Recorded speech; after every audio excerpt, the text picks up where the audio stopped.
नमस्कार दोस्तों, आज के हमारे इस वीडियो में हम आपके लिए हरियाली अमावस्या की व्रत कथा लेकर आए हैं। एक समय की बात है, किसी नगर में एक राजा रहते थे। राजा के एक बेटा और बहू थे। एक समय छोटी बहू ने राजा के कक्ष में रखी हुई मिठाई खा ली और राजा के पूछने पर बोली कि यह मिठाई तो चूहे खा गए। चूहों ने देखा कि इस छोटी रानी ने हमारा झूठा नाम लगाया है, इसका सच हम सबके सामने लाकर रहेंगे। कुछ दिनों बाद राजमहल में कुछ मेहमान आए। राजा ने उन्हें अतिथि कक्ष में ठहराया। चूहों ने सोचा यही सही समय है छोटी रानी का सच सबके सामने लाने का। रात्रि के समय चूहों ने छोटी रानी के कपड़े ले जाकर अतिथि के कमरे में रख दिए। सुबह हुई तो नौकरों ने देखा कि छोटी रानी के कपड़े अतिथि के कक्ष में रखे हैं। धीरे धीरे यह बात पूरे राजमहल में फैल गई। जब राजा को यह बात पता चली तो राजा ने छोटी रानी को महल से निकाल दिया।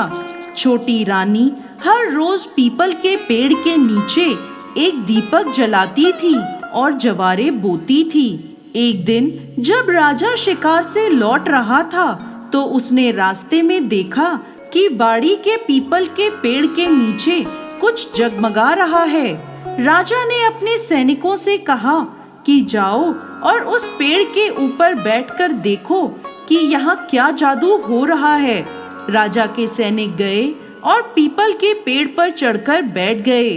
रात्रि में उन्होंने देखा कि वहाँ रखे कुछ दीपक आपस में बात कर रहे हैं। एक दीपक दूसरे दीपक से कहने लगा, तुम कहाँ से हो? तो दूसरा दीपक बोला, मैं राजा के महल से हूँ। छोटी रानी रोज यहाँ आकर पीपल के पेड़ के नीचे दीपक जलाती थी। आज हरियाली अमावस्या है, लेकिन छोटी रानी नहीं आई क्योंकि राजा ने उसे महल से निकाल दिया। तब दूसरे दीपक ने पूछा, राजा ने छोटी रानी को महल से क्यों निकाला? तो राजा के महल का दीपक बोला, छोटी रानी ने एक दिन राजा के कक्ष में रखी मिठाई खा ली और चूहों का झूठा नाम लगा दिया। छोटी रानी के सच को सामने लाने के लिए चूहों ने रानी के कपड़े ले जाकर अतिथि के कक्ष में रख दिए और रानी पर इल्जाम लगा। फिर राजा ने उन्हें महल से निकाल दिया।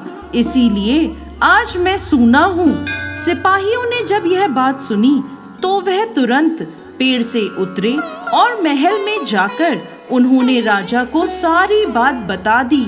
यह सुनकर राजा ने छोटी रानी को महल में वापस बुलवा लिया और छोटी रानी ने पीपल के पेड़ में दिया जलाने का अपना नियम फिर से शुरू कर दिया। तो दोस्तों, ये थी सावन महीने में आने वाली हरियाली अमावस्या की कहानी। ये कहानी आपको कैसी लगी हमें कमेंट बॉक्स में लिखकर जरूर भेजें। साथ ही साथ हमारे इस चैनल को सब्सक्राइब करना ना भूलें। जय भोलेनाथ।